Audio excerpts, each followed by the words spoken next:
JDU जो लंबे वक्त से बिहार की राजनीति में रही, मुख्यमंत्री पार्टी गठबंधन किसी के भी साथ में हो, मुख्यमंत्री का चेहरा जेडीयू की तरफ से रहा। एक बात को जरा समझाने की कोशिश कीजिए, ऐसे समय में 2024 के चुनाव की रणनीति और उसके पहले जातिगत जनगणना का ये सर्वे आखिर किस दिशा में लेकर जाएगा? क्या 2024 के लिए ये अहम दांव है नीतीश कुमार का?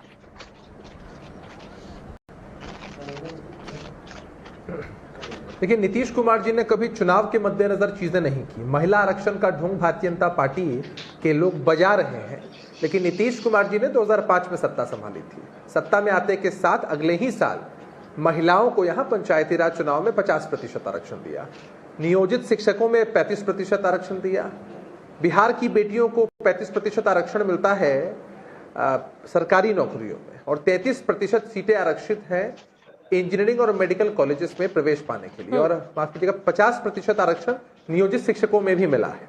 तो नीतीश कुमार जी चुनाव के मद्देनजर कोई चीज नहीं करते हैं। नीतीश कुमार जी कमिटमेंट निभाते हैं, वादा नहीं, कमिटमेंट, दोनों में बहुत अंतर है। और अभी मैं देख रहा था लगातार आपके चैनल पर सवाल के रूप में हेडलाइन और टैगलाइन चल रही थी कि भाई जाति की आग में धकेलने की कोशिश हो रही है। यहाँ बहुत सारे पार्टियों के नेता बैठे हैं, जरा सबसे पूछ लीजिए किसमें कौन सी ऐसी पार्टी है जो जातिगत जनगणना देश में हो उसके खिलाफ है, या बिहार में जो कास्ट सर्वे हुआ है, जातीय गणना हुई है, उसके खिलाफ है। ये सवाल जो आप चला रहे हैं, ये सवाल किसका है? ये सवाल पॉलिटिकल पार्टियों का है, आम जनता का है, या आप मीडिया हाउसेस का है? इसको स्पष्ट कर दीजिए ताकि मैं बेहतर इसका जवाब दे पाऊं। अभिषेक जी, एक तरफ विचारधारा की बात होती है, दूसरी तरफ आपने भी यही बात कही, अगर जातिगत तमाम चीजों को लेकर देखा जाए तो एक तरह से खुद भारतीय जनता पार्टी हो या फिर केंद्र सरकार में भी हमने देखा कि इस तरह से अलग अलग पदों पर वो तमाम जिम्मेदारियां दी गई।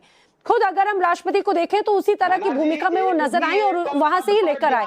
तो क्या इसी को ही टक्कर देने के लिए अब ये नया फॉर्मूला 2024 के लिए निकालने की कोशिश की गई है इंडिया अलायंस की?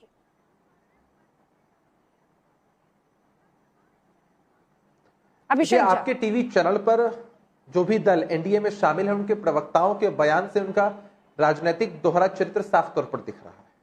अरे, एक तरफ तो ये लोग हिमायती बनते थे, ये सभी लोग जो यहाँ बैठे हैं वो सभी लोग यहाँ सर्वदलीय बैठक में शामिल हो होकर इन लोगों ने प्रस्ताव के समर्थन में सदन के अंदर और सदन के बाहर बातें कही। दूसरा, केंद्र की सरकार की जो नीति रही है वो क्या रही है? पिछड़ा पिछड़ा दलित महादलित विरोधी रही है।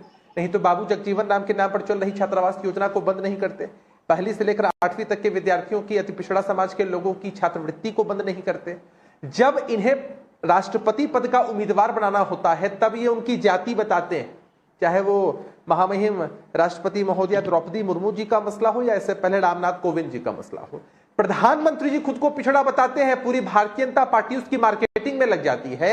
लेकिन जब जातीय गणना बिहार में होती है और उसकी रिपोर्ट सौंपी जाती है और डाटा सार्वजनिक किया जाता है तो उनके पेट में दर्द होना शुरू होता है।